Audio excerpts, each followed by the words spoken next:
Hi guys, It's Rose, and Aaliyah, which is me. I'm Rose. and I'm Aaliyah.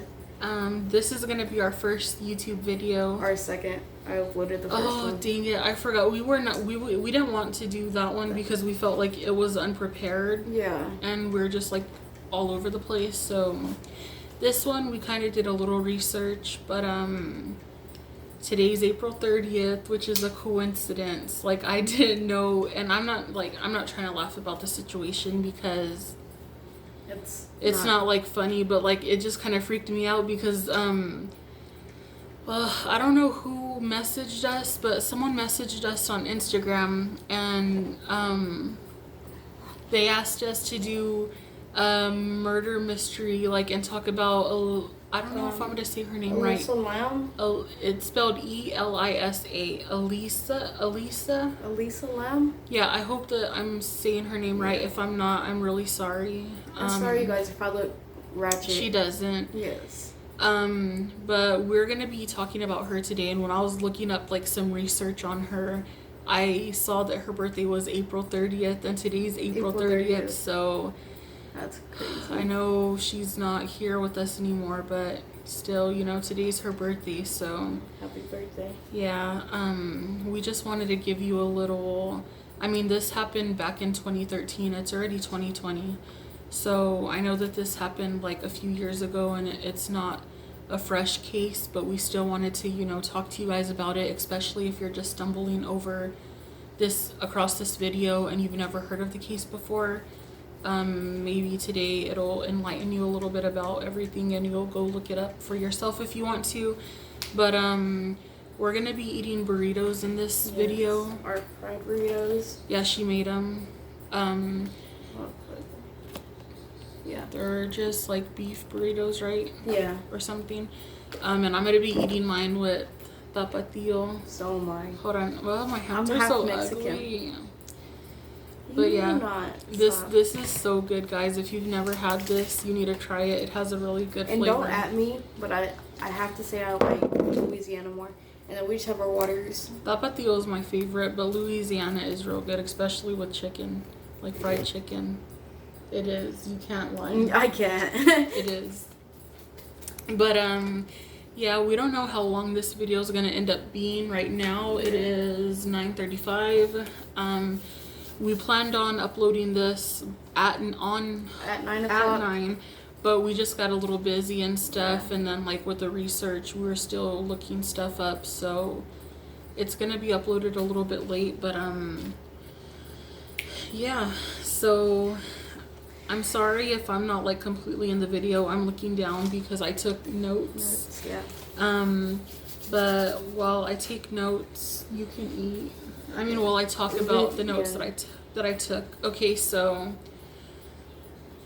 Elisa Lam was born April 30th, 1991, and I'm not sure if she was born in Canada. I know that that's really kind of, you know, I should have known that. Let me see if I have it on here still. Because I was looking at like so many websites I was looking at. Oh, was she like Korean or something? I'm not sure. It says her name is Catanese. Catalina. I don't know, guys. I'm really sorry if I'm pronouncing this wrong, but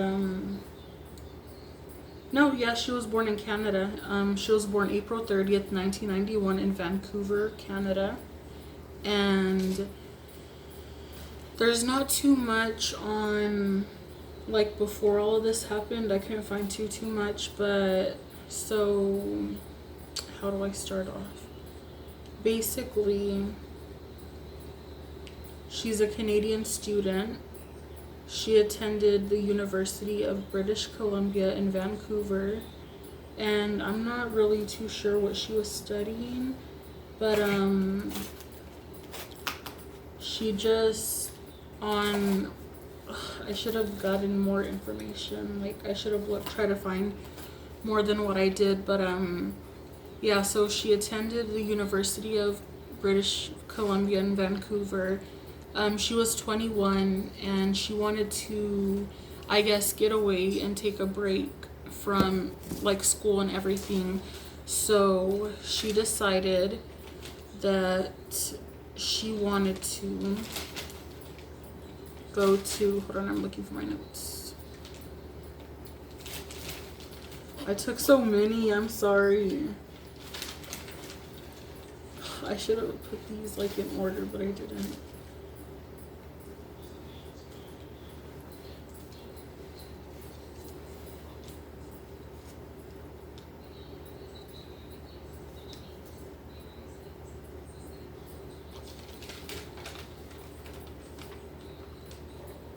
I'm sorry. No, not you. I saw a piece of your notes.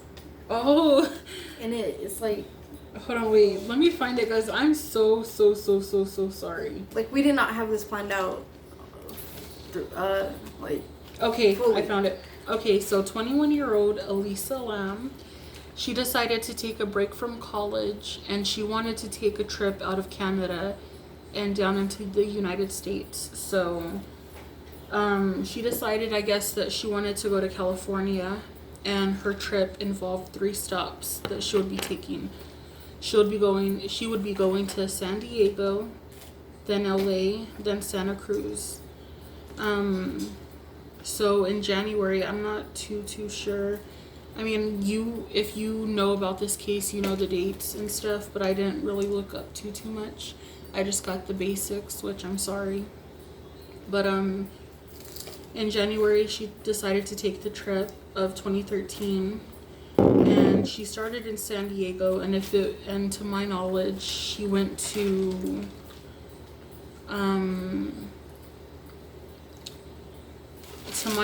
when she was in San Diego, she went to the zoo, and she took pictures, and she uploaded pictures to her social media. I'm not sure exactly which social medias that she uploaded it to, but she had uploaded some of her pictures, I guess, that she took that day up onto her social medias. And then after she went to San Diego, she decided to go to LA, and she booked a 3-day stay in a hotel called the Cecil Hotel. I don't know if you've heard of that. I don't know, but we have to go there. I know. And it's not just because like we're trying to like make a thing. I don't want us to sound like those. I know that I'm rambling, guys. I wasn't too prepared, and in our next video we'll try to be more prepared and more organized. Yes, more organized. But I don't want you guys to feel also, by the way, like we're just trying to go look at the hotel because like we're like, oh, people died there, so like we're just trying to go there and be disrespectful, because we're not. But we've always been, even before we made our YouTube channel, we've always been like into exploring abandoned places or haunted places. So like that's one place that we've wanted to go. And also, before you continue, I wanted to say that like we're not trying to copy Sam and Kobe if we do start doing that, because we look up to them and we would love to film with them one day. Oh, Kobe's so cute, don't even get me started. Anyways, that's not the point. But yeah, we don't want to feel like we're copying them or want y'all to feel like we're copying them, because we're not. But we do, like, we're interested in the stuff that they do, and we kind of want to like follow in their steps, basically. But yeah.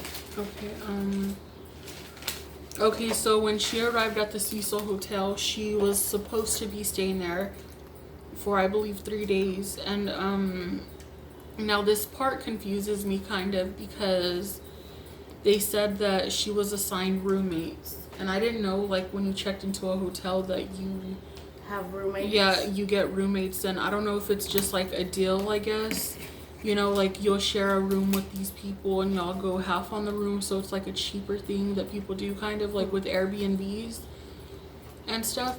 So I don't know if it was like that situation, but apparently she had 2 roommates, and the roommates, they reported her, I guess, to the hotel management or the hotel staff that she was like being very odd and her behavior was just off. So Like, after 2 days of her sharing a room with them, she had moved into another room by herself. I guess they decided to just give her her own room.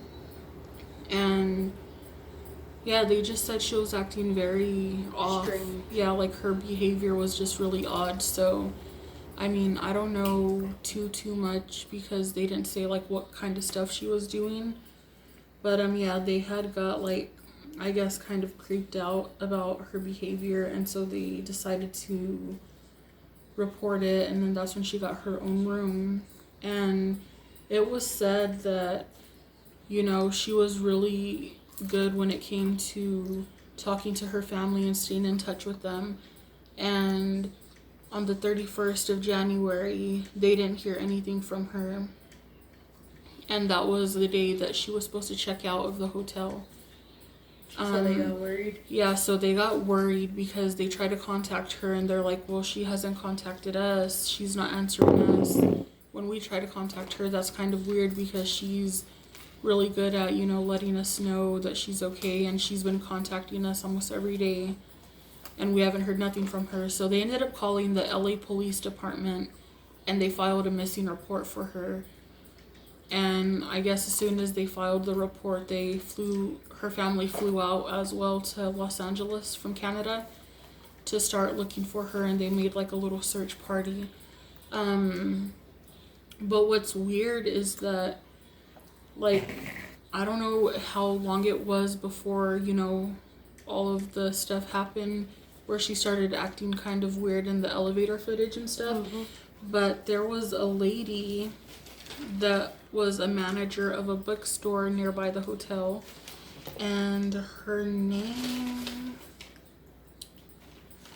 hold on, I got it somewhere. Okay, her name was Katie Orphan, and she was a bookstore manager by the hotel. And she said that, you know, first of all, the hotel staff said that Elisa was, you know, alone the whole time that they saw her there, and she was just to herself and stuff like that. But whenever, I guess it was CNN asked Katie, because she's the one that recalled seeing her last before she disappeared. Mm-hmm. Katie had told them that she was not acting strange at all. Like, she was being really outgoing and friendly, and she was trying to buy gifts to take home to her family. And she was just like saying that she wanted to get a book, but she didn't know which book she wanted, and that she didn't know if like a book would be too heavy for her to travel with or stuff like that. So she said that she was just being really outgoing and friendly. Baggage. Yeah. So I mean, I don't know. That's weird to me because she said that she's the last person who saw Elisa, and that she was acting perfectly normal and fine. And then she ends up disappearing, and no one knows where she's at, or no one's seen her or anything. So anyways, the police end up searching the room that she stayed in, and they end up taking like canines, I guess, in her room too, and onto the rooftop of the hotel to try to get a scent for her, but they never, like, yeah, it was like they were both unsuccessful in finding any scent or anything like that. And Sergeant Rudy Lopez said that they didn't search every room because, and I quote, "we could only do that if we had probable cause to believe a crime was committed." So that's why they didn't end up searching anything else. So, oh, and by the way, I'm sorry that I left this out. See, I'm all over the place, but January 26th is when she arrived in LA, and she stayed on the 5th floor where she shared the room with the 2 roommates, and then she was moved to her own 2 days after they complained of her odd behavior. So anyways, back to them searching and not finding nothing. After that,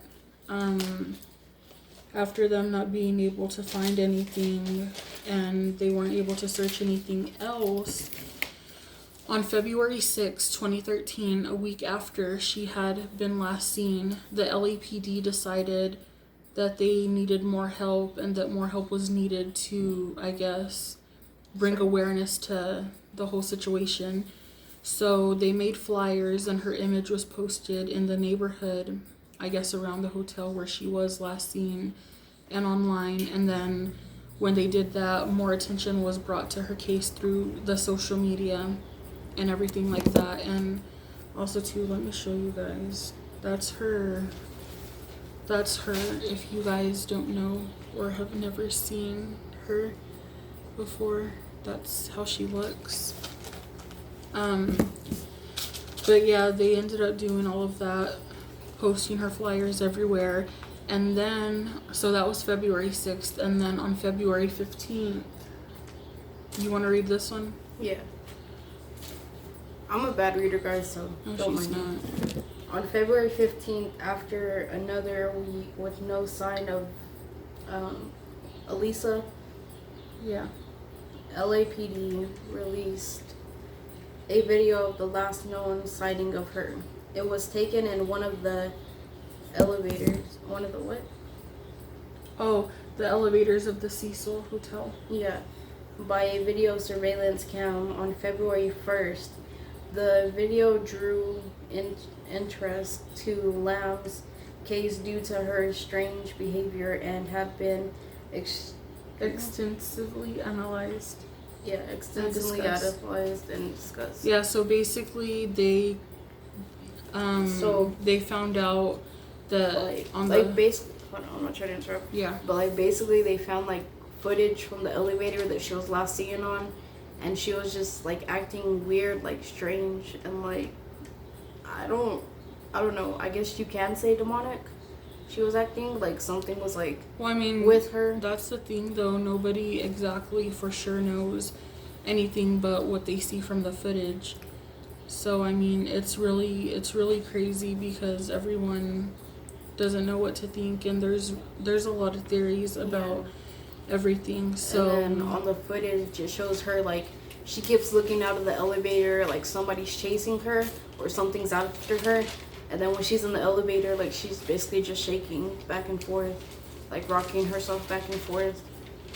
And that was the last place they saw her. But if you want to go watch the video, then y'all could just find a YouTube video of it. I would show you guys, because there's, like, one clip that shows the video and stuff, but I don't know if we would get in trouble for that. Yeah. So, like, copyright. If you just look up on YouTube, if you really wanted to see the video, you could just search her name and it'll pop up like one of the first or second videos. But many people, like after they saw that video, they started to speculate and ask questions. And one of the main questions that a lot of people asked everyone was if it was a murder, a suicide, or an accident. And some people say that they don't think that it was a suicide, like, or that, you know, she just killed herself, because they just, I guess, they don't believe that. And then also, too, her family had said that she was not suicidal. Yeah, they said she was not suicidal, but there was, where is it? Before I get into more of the theories, they did say that, or her family did say that she did have, well, if I ever find it. Like, does she have a condition? Yeah, okay, so I found it. Okay. So it was noted that Elisa had been diagnosed with bipolar disorder and she had depression. She had been described 4 medications that she was taking for her depression and bipolar. And the 4 medications, if I pronounce these wrong, I'm sorry. But the first one was Wellbutrin.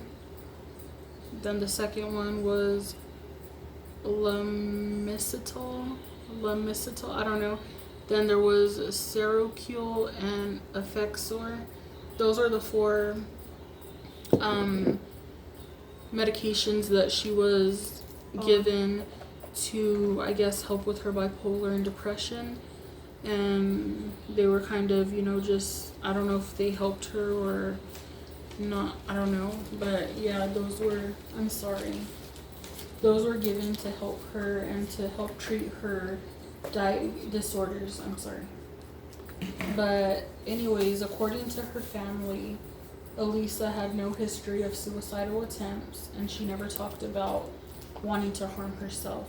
So that's why a lot of people question, like, I don't think it was her, or if she did accidentally kill herself, she had to be, there had to be more than just, she had to be under an influence of something. She couldn't have been just sober. Yeah, that's what I'm trying to say. So yeah, you guys, if you know about the case or if you want to look into the case, let us know what you think, because me personally, I don't know what I should say or not, but I don't know if it was a suicide, or I don't know if I could believe it was a suicide. No. Why? On one of the... Okay, Joseph. Oh, you can keep talking. Well, I need the... Oh, the paper. Yeah. I'm about to talk to you guys about some of the theories. And if you can't see us really, our setup is horrible. Yeah. But we'll get that fixed in our next video, so don't worry, guys. But yeah, in our next video, we'll have it more set up and we'll be more organized. So just enjoy our, I guess, talking, hopefully. What are you looking for?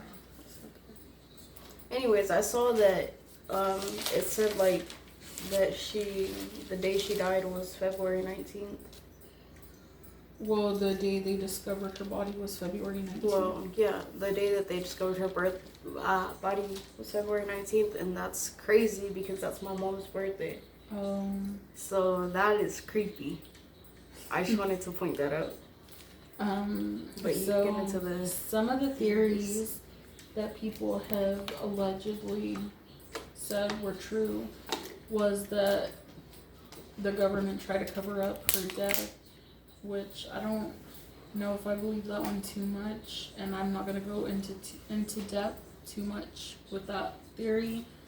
But like I said, if you guys want to look it up, feel free to. And then there was another theory that was an urban legend about an elevator game. So they said that they thought that she was playing an elevator game and that's what made her kill herself. Yeah, I know what that's about. I don't know. Have you heard about the elevator game? I have, because I watched Sam and Cody. Is it like, what are you supposed to do?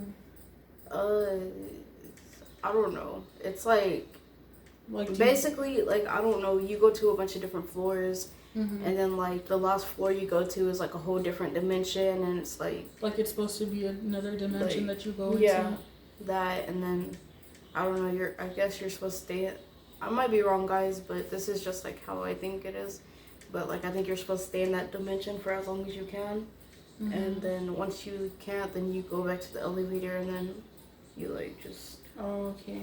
I don't know. If y'all want to look that up, then look it up. Yeah, you could just look it up on YouTube, and I think that you'll find some videos of people trying it. But yeah, at your own will, you do what you want, but just stay cautious. And then there's another one where people were saying that the hotel is cursed and that caused her to be possessed or something like that. I don't know, guys. There was a whole bunch. Honestly, I fell into a rabbit hole of theories. But do you think she was possessed? I don't think so. Did you watch the elevator footage? Yeah, I've seen the elevator footage. I don't think she was possessed, but I do think that she was, I think that she wasn't in her right state of mind. Yeah. She had to have not been, by the way she was acting and stuff. Now, again, the autopsy report would conclude that it was just an accident, that's what they put, that she died by accident.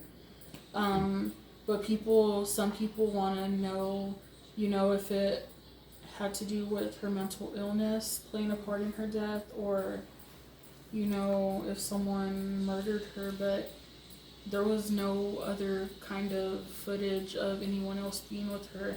And what's weird is that in the video, if you watch it, she like looks out like if someone's following her or if like she's being chased, but there's no footage that shows anyone else. Like the outside of the elevator. Or anyone get into the elevator with her. So that's really, really weird to me. Yeah, that's strange. And then, yeah, so I don't know what to think about that, because that's really weird. Like, they didn't capture anyone else on camera, but it looked like she was looking at someone else. Yeah. Now I'm going to take it a little more, I'm going to take it back a little. So a lot of people speculate that hotel in particular is just like where they say that the stuff that happens there doesn't happen by coincidence, because the hotel's apparently haunted, and like the hotel has a history of bad stuff happening. Mm-hmm. So I'm just going to give you guys a little background on the hotel. The hotel was built in the 1920s, and it was built more as a business hotel. Like, I guess that's what it was meant to be. Like, if you're, and it's downtown LA, by the way, near Skid Row. Have you heard of, like, Skid Row? Like, where it's real, I'm sorry, guys, again, I'm not trying to be offensive, but I heard, like, Skid Row's, like, downtown, like, kind of where there's a lot of poverty and homeless people and stuff. So, like, that's where the hotel was kind of built around. But it was meant to be like a business hotel, like a high class, where people go and stay.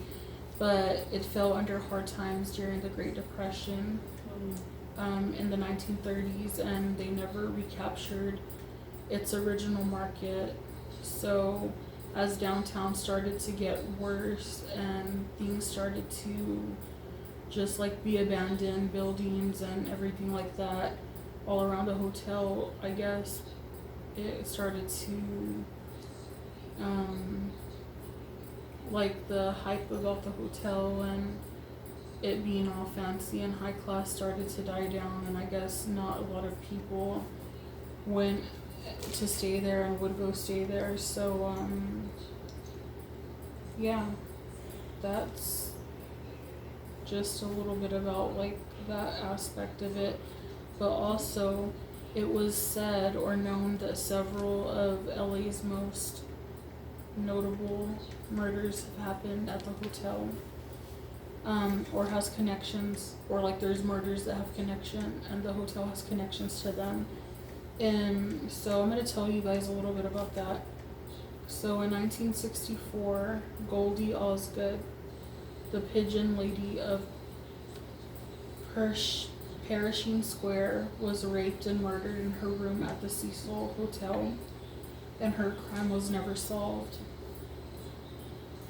And then it says after that, more serial killers such as Jack, I don't know how to pronounce his last name, Jack Unterweger and Richard Ramirez both resided at the Cecil Hotel. And then they said that there's just been a lot of suicides there at that hotel, and so it just has like a bad reputation basically because of all the stuff that's happened there. The killers stayed there. Yeah, killers have stayed there. The murders that have happened there, the suicides, like it's just really bad. Yeah, and so they ended up renovating the hotel, and they ended up trying to make it into like, I guess they changed things up and all of that, and they just try to fix it up a little. But even after the renovations, the hotel still had that reputation of all the bad stuff that happened, and I guess they were never able to fully go back to like when they first started out. And you know, Yeah. all of that. But there was, where am I? Okay, the hotel, the reputation of the hotel. Okay, so they ended up, how I told you guys, on February 6th, they did flyers. February 15th is when they released the footage of her in the elevator. And then February 19th is when they discovered her body on top of the roof of the hotel in a water tank, right? Yeah. And And it's disgusting. Yeah, a little bit of backstory on that is like the reason that they actually went up there to check it is because like the water in the hotel was like running, like it was like brown and like nasty, like just some discolored. Yeah, discolored, and some of it like looked bloody too. So they That's gross. they went up there to look into the water tanks, and then that's where they discovered her. I had also heard that like the water pressure when they were trying to, I guess, take showers and stuff, it was very low, and like water wasn't coming out, like it was clogged or something. And then some of the hotel people that were staying there also complained that like the water tasted weird. So I guess like when they were drinking the water, it had a weird taste. So they complained. They complained about it. And then that's when they went to go check the water tank, and that's when they found her body. She was like naked. She had no clothes on. And so yeah, they discovered her body on the 19th, and it's weird because like none of this makes sense to me at all. Like she goes missing on the day she's supposed to check out, and then they have elevator footage of her and she's not acting normal like she usually does, and that's all they have. And then she ends up being found on the 19th of February in a water tank, and no one knows how she got up there. And also it's weird too because I've heard a lot of people say that allegedly she was under the influence of like drugs, like she was on drugs, but I don't understand how someone, and I mean, who knows, you can't ever like doubt anything because there's stuff that like is impossible, but it does happen. I don't understand how like if she was on drugs or something like that, that how she would get all the way up there and like put herself into a water tower. Yeah, like that's really weird to me. I don't understand. Like I feel like she wouldn't have had enough strength to do that. So, but I don't know, guys. It's just really, it's weird. It's just all strange. But yeah, she was 21